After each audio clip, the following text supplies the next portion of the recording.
Hey guys, welcome back to another video. Today we're going to be talking about why Donkey Kong Tropical Freeze is my favorite 2D platformer. Just two things. One, this game is definitely really fun and there's a bunch of surprises and like every level has like a big unique epic thing about it. So I'm only going to be putting gameplay from the first world on funky mode, despite the fact that I have completed it and have gameplay of it. I don't want to show any surprises or anything, so that's why. Also, I don't remember the other one. Hopefully I'll remember later. Hey guys, today I'm going to be talking about why I love Donkey Kong Tropical Freeze. This video will be split into 3 different categories. 1, I'll be talking about the level design. 2nd, I'll be talking about the progression and difficulty. 3rd, I'll be talking about how this game just feels epic. Subscribe! Unlike in most 2D platformers, Donkey Kong Tropical Freeze doesn't have levels based on one concept that gets more difficult. It has sections of levels based on a concept, and all the different levels go together for a final battle at the end.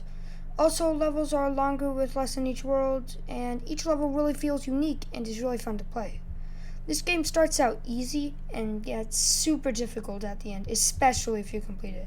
There are 6 worlds, each with a unique theme. The first 3 get steadily more difficult, but on the fourth world, which I believe is the water world, it's been like a month since I've played this game, it's like a huge difficulty spike. It actually made me really mad when I went back and played on hard mode. But it actually forces you to get better at the game, and why it's not the best way to do it. All the deaths are still your fault. It's not like there's unfair off-screen killings or anything. This increases in difficulty, forces players to get better, and the final levels are pretty difficult, and beating the game is very satisfying. But completing the game, that's pain. There are lots of collectibles to find too, and if you get all the Kong gliders in each level of a world, a mega difficult level will appear. It's like a gauntlet of challenges. You never get a chance to rest, and it's really fun. After all that, there are 3 final levels which unlock that are the hardest in the game. But there's something weird about these levels, where the music and just the atmosphere of them isn't like a lot of levels, where when you die, it's like, oh gosh, I died, I messed up. It's like, oh, I get to go play this beginning of the level again, because these levels are just so much fun. They are the hardest in the game though, and it will take probably an hour to get each one finished, except for one of them, which is super easy for some reason. After completing the game, you get hard mode, which you have to beat each level on a no-hit. You don't have to collect all the puzzle pieces, but you still have to get all the Kong gliders. That's right, you have to do a no-hit run. My gosh.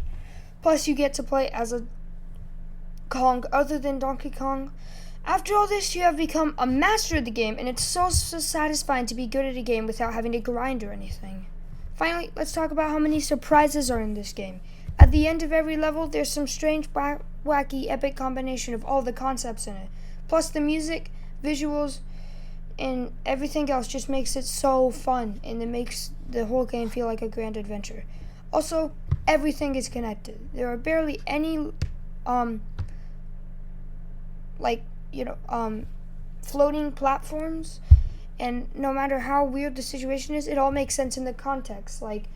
If you're standing on some weird big platform that's flying, it's held up by airplanes or something, unlike in Mario where it'll just be some cloud you're standing on. Donkey Kong Tropical Freeze is my favorite 2D platformer of all time. Completing the game is definitely worth it, and I recommend everyone who enjoys 2D platformers play and complete the game.